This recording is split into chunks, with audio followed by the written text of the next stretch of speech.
Good evening, and we're back. Welcome to the Marshall Music Hangout with myself, Kerry-Anne, and today we're with the mesmerizing Moonga K. Hello. How's it going, Kerry-Anne? I'm so good, thank you so much. And how are you? Good, thank you so much for having me. Good, thank you so much for being here. It's always such a treat seeing you. Always. You are the glitter of the music industry. Aw. You're a sparkle, fresh energy, and you have such edge and such funk, and I'm excited to chat to you about your life and your music. Thank you. I'm really excited to speak about everything. Awesome. Cool, so let's start right at the beginning. When did you land on this planet we call Earth? 1996, September, was probably a really nice spring day for my parents and everyone involved in the production of bringing me out into the world. I was born in Zambia. I moved to Botswana when I was 3 years old, and I've been in Joburg for the last 5 years. Okay. And the music bug bit you from an early age? It bit me at 6 years old, very, very young. My parents, my dad's a part-time musician, and my mom loves gospel music. So my sisters and I grew up around all of that, but also my parents let us listen to whatever we wanted to. So, I mean, I had the environment of just, watching MTV and VH1 and obsessing over all the musicians on there and just hoping to be like them one day. And I started singing then, started performing at 9. We had like talent shows and everything from like primary school, and I was like, cool, I'm gonna do this, I'm gonna keep doing shows. And from there, I started writing music from the age of 14, and it's just been a really beautiful journey since. Wow. Yeah. From the days when we could actually watch music on TV and VH1, can you imagine? Back when that was the main ethos of music channels. Exactly, exactly. So, when was the first time you went out and you bought yourself a CD? Do you remember who it was? Absolutely, absolutely. It was Craig David. I think I was like 7. My parents actually got me the Craig David CD. What was the album? It was the one with Fill Me In. Okay. That was like the first, because I was so obsessed over it. It was like my first CD, and I loved the music, and I wanted to sing like him, and I, for some reason, thought I looked like him. So I was obsessing over the fact that I was like, this is somebody that like I kind of look like and kind of sound like, and I want to be this person. And from there it was just, I always bought CDs. Actually, the other day I was on Twitter and I saw a photo of a Walkman, like the CD Walkmans, and I was like, peak nostalgia, because I was obsessed. I had to make sure. I remember I always buy like jeans that would be able to fit my Walkman in it, so that I could walk around and listen to all these CDs that I bought. It was such a blissful time. I had a Walkman for cassettes. Cassettes are also good. They could fit into my handbag, nice and cute and snug. Oh yeah. Okay, Craig David, cool. That's amazing. So, the music bug bit you at a young age, and you've been making beautiful music ever since. Talking about Craig David, what artists have influenced you over your kind of journey in the music industry up until now? Well, Frank Ocean is definitely my main inspiration. I hope one day we become the best friends we're destined to be. But I mean, besides Frank Ocean, Mac Corby, Leon LaHavas, my main, I think artistic and musical inspiration is Prince. I didn't realize, like, I was obsessed with Prince. I think when everyone geared to Michael Jackson, I was like, I'm going to Prince.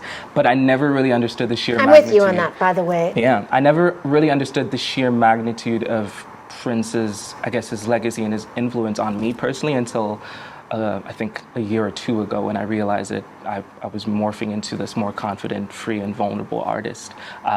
So Prince is definitely way up there. And yeah, I listen to so much, obviously Robin Thicke, Usher, Beyonce, who else? The Beatles at some point. Really was obsessed with the Beatles after I watched. I don't know if you've seen Across the Universe. I've seen everything the Beatles have ever done, and every movie and documentary ever. That was like the first thing that made me, like, I always knew them, but I was like, I watched Across the Universe at like 10, and I was like, I'm obsessed with the Beatles. I don't know what they are, but I want to dive into their whole discography. And from there it was just like, cool. Just being inspired by so many genres has just really put me here. Across the Universe is a phenomenal movie, but Nowhere Boy, the story of John Lennon, is one you should absolutely check out if you haven't. Is that the one with Aaron Taylor Johnson? Gosh, I don't know. It might be the one, but I know that there's a movie about John Lennon that was released, I think, 2009, 2010. Not sure, I'm a movie buff, so. I have no memory of that kind of thing. I'm sorry, I'm obsessed with films as well. Okay, before we move on, do you know an artist called Raphael Sadiq? Absolutely. Because every time I listen to your music, I think of Raphael. That's amazing. He is such a talent. He's a an legend. absolute legend, and what he does with his vocals is unbelievable, and I think you do the same. That's huge. So you make me think of him. Thank you. But you've been in Joburg for around 5 years, and you've worked with quite a few different artists. You've done a couple of collaborations. Just recently, you've worked with PH Fat. Tell us about the collabs that you've been involved in while in Joburg. So, PH Fat definitely is, and I still can't believe I can put my name and his in the same sentence and say that we're friends, because it's so interesting how that collaboration came to be. We have a song called Who's It Gonna Be? It's out every year to stream music. The motion picture is coming out in a couple of weeks. It's my first high budget music video, and I'm very excited for you to see that. But yeah, so Mike hit me up on Instagram a year ago, and he found my music and he wanted to connect, but it just happened so organically. We ended up in studio January 2020, just before the lockdown had happened, and I was writing the song, and it was just, I was in the space of just like, I want to pour out my heartbreak and find some sense of healing. And then he was in the studio session at the same time, and I just was like, listen, I'm gonna throw it out there, why don't you just like jump on this and do something cool to it? And he was like, yeah, I'll go on for it. And he spoke his truth. He did a really kind of smooth rap to it, and from there it was just a beautiful couple of months just trying to piece everything together and bring it out, and that's how the final Who's It Gonna Be came out. And I've been doing a lot of writing with a lot of other musicians. I've been working with a musician called Michaela Faye. I'm not sure if you know her. She's based in Cape Town. I've done a lot of shows with a lot of musicians as well. I've been able to share the stage with Short Straw. Who else have I? I'm just like going blank now, because I'm remembering the flashbacks of just like before, when we could do shows and perform and everything. Feels like ages ago, and I'm like, am I this old? This is crazy. But I mean, I can't name them at the top of my head right now, but I'm really grateful for all the experiences to perform and to be able to, be in studio sessions with incredible, legendary musicians. And you have, and so are you. Michaela Faye, check her out. She is from Cape Town. Check out whatever Moonga K releases with her in the future. And of course, check out that collab with the amazing Mike, PH Fat.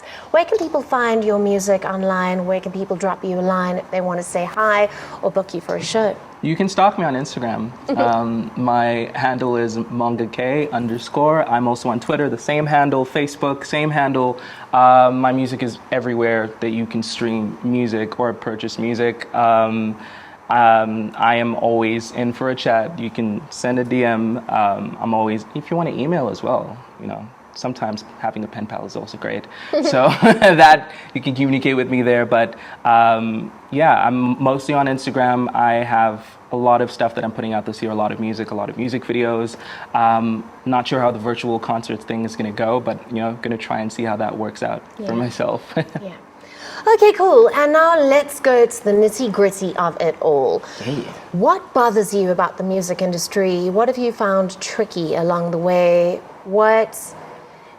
If you were speaking to the entire world, which you are, what bothers you, and what would you like changed in the music industry?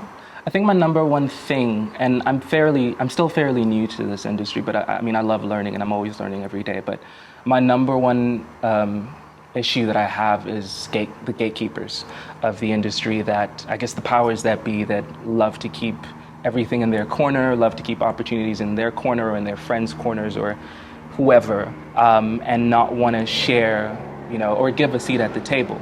And you know what, I mean, I'm all for creating our own tables and creating our own opportunities for people to sit at them. But, I think it's time, especially with this whole pandemic situation, I think we're all unlearning the paradigms of the music business that have just not been so encouraging for most artists, especially independent artists, and most people that don't have the privilege of, having DSPs or having funding or having labels that can help support them all the way. I think we need to be able to relinquish that sense of control and allow anyone willing to work hard enough to have that their own table to keep going and keep pursuing their dreams.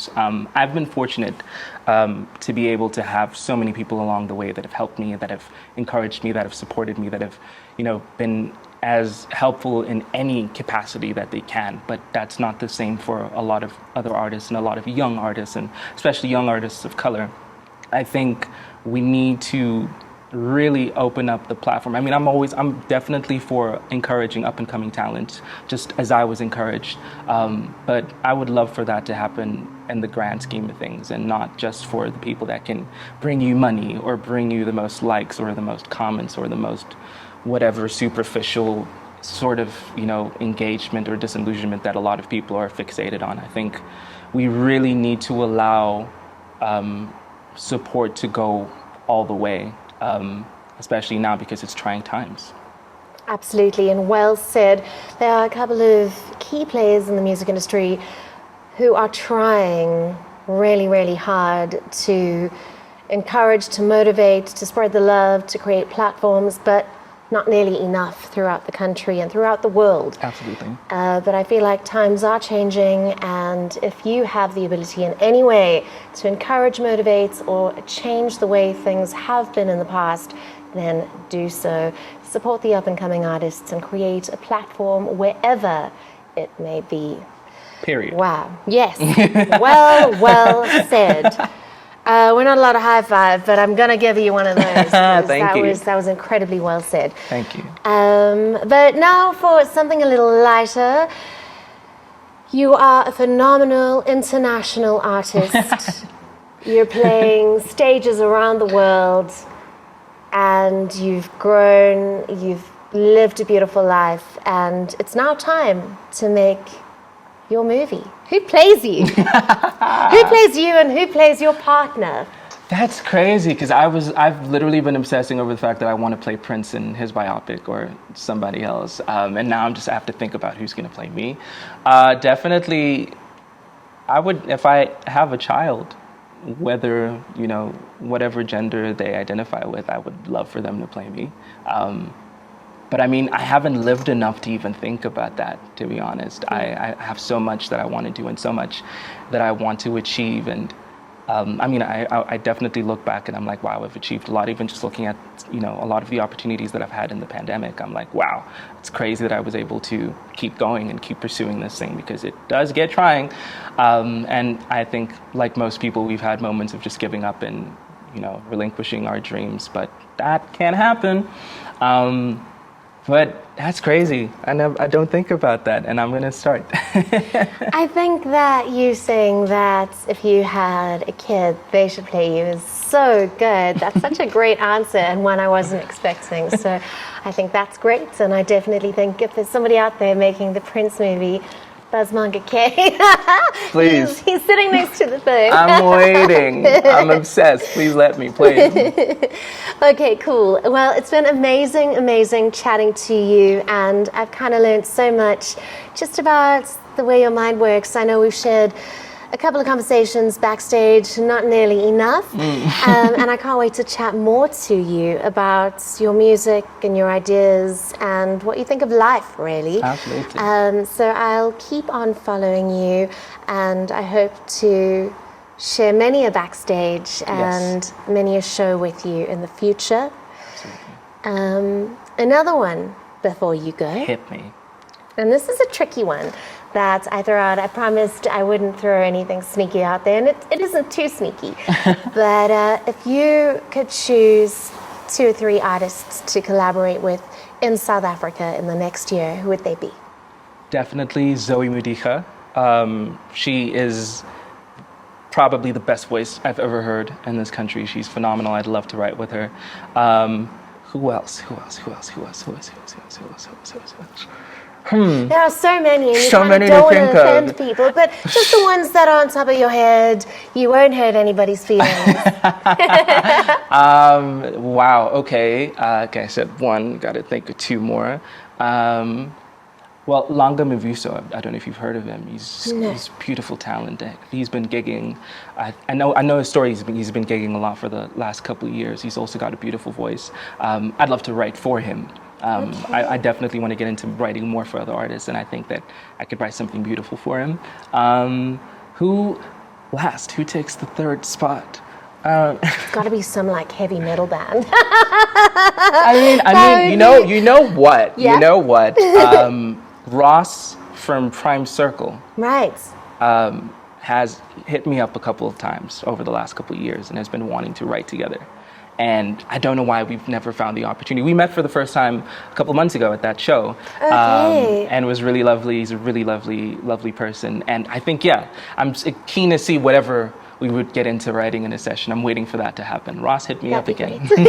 Yes, Langa Zoe, Ross Lemon, drop Manga K a line, and let's make some magic happen. It's been great having you on the show. I look forward to seeing much more from you. Please enjoy the performances from Manga K. Anything else you'd like to throw out there? You have a new release that I'm sure people need to check out. It is absolutely magic. It gives me goosebumps. So tell us more about your new release, where people can find you, and if there's any love you want to throw out to the world. Absolutely. I mean, firstly, I hope everyone's taking care of themselves and taking care of everyone around them throughout this very tricky panoramic. I hope that you are surrounded by love and loving yourselves. And I'm just really excited. I have my first high-budget music video for my collaboration with PH Fat, and it is my first. It's very sci-fi. It's very out there, and it's mad, is what I can say. It's a movie, and I'm just really excited about everyone that came together to make it happen, and excited for everyone to see that, and just really excited about the new music that I'm putting out this year. Hopefully, I really wanted to travel. I don't know if that's going to happen this year, but at some point I hope that is a reality. But until then, I will be releasing a lot of music, and I hope that you guys engage with it and like it, and keep spreading love around. Hooray, Manga K, the amazing Manga K on the Marshall Hangout with myself, Kerry-Anne. It's been an absolute pleasure. Thank you. Keep making the world a more sparkly, brighter, more beautiful place. Thank you. Congratulations on everything that you've achieved, and good luck on all your new adventures. Thank you so much, Thank Kerry. you. We'll see you soon.